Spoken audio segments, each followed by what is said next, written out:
اس نے اپنے زندگی کے ساتھی سے عہد کیا اور کہا، ایک دھوکہ باز ناقابل یقین حد تک قریب تھا۔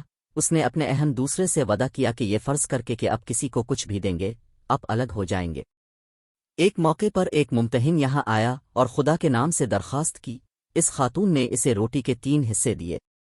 واپسی پر ممتحن کو ایک ایسا ہی پنی والا ملا اور پوچھا، یہ روٹیاں تمہیں کس نے دی ہیں؟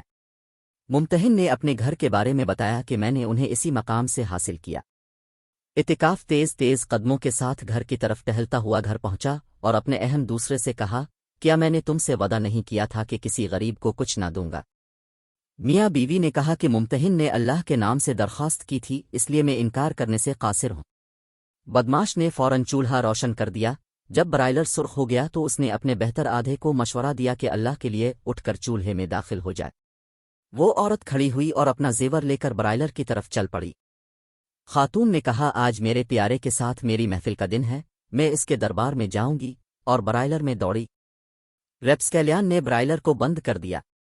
جب 3 دن گزر چکے تھے تو اس نے برائلر کا غلاف اٹھایا اور اندر جھانکا تو یہ دیکھ کر حیران رہ گیا کہ وہ عورت اللہ تعالیٰ کی قدرت سے اس میں محفوظ بیٹھی تھی۔ خاطف الغیبی نے آواز دی، کیا تم نہیں جانتے کہ آگ ہمارے دوستوں کو نہیں کھاتی؟